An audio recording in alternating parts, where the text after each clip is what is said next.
What we are here to talk about right now is Lil Xan on 60 Minutes from, I guess, 2 days ago. I gotta ask you about your tattoos.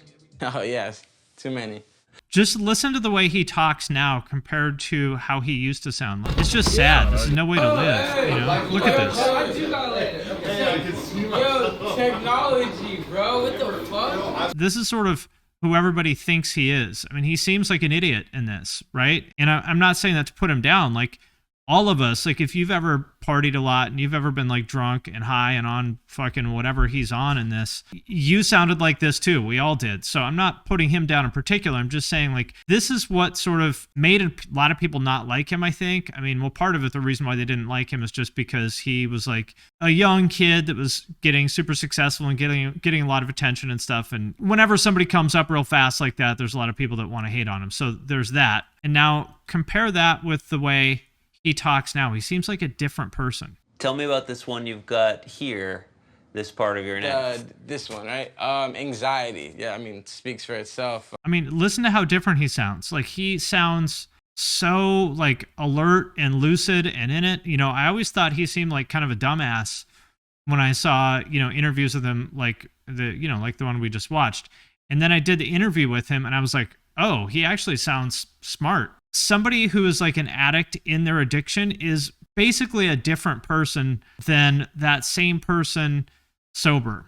It's almost like one of those horror movies where there's like a parasite that takes over your brain and makes you act like a zombie. I mean, that's how addiction is, and you can see the difference here. I was probably taking 12 2 milligrams to 14 2 milligrams a day.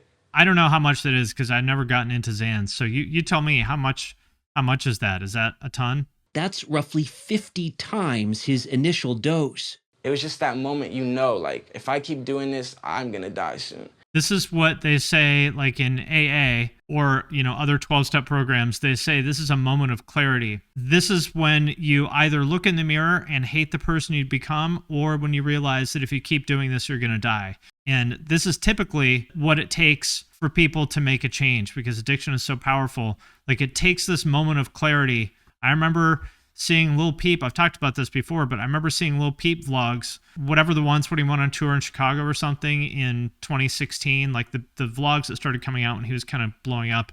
Man, this is ridiculous, retarded. Benzo. Yeah, we had sheep in it.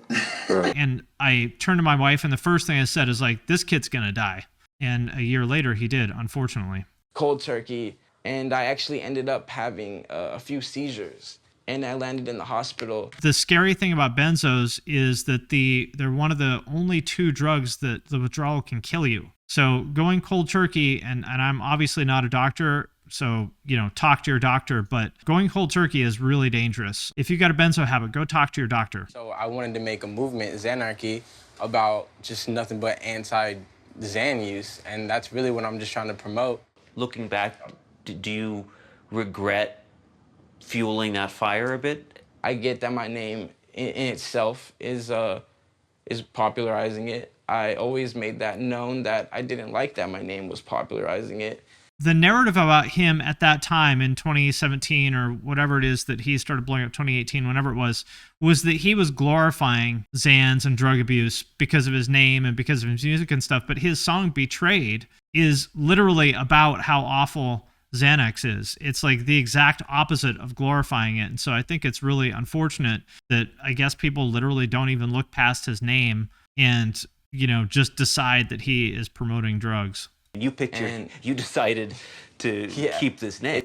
No, he didn't decide to keep this name. He tried to change it to Diego a couple years ago, and it didn't stick. So yeah, it's like it says in the chat here. If it's a street name, you do not choose your street name. That's true. You don't. And you don't choose a nickname. Yeah, I think this is right. Most of these people don't even listen to his music. They hear news reports or something stupid like that. Usually we see this so often with celebrities, and I'm not saying let's cry for celebrities because boo-hoo, they have it so hard.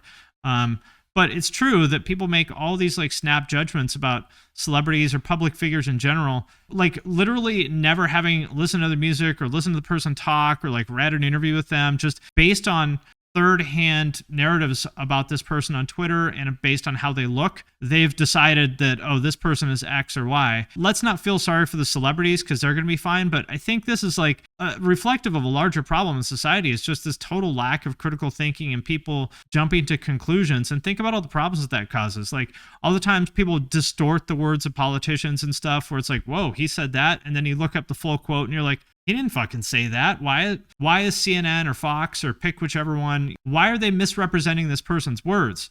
And people don't even take the time to read past the headline, and that definitely causes problems. So this is way bigger than just Xan and his reputation and stuff. This is like a legitimate problem in society.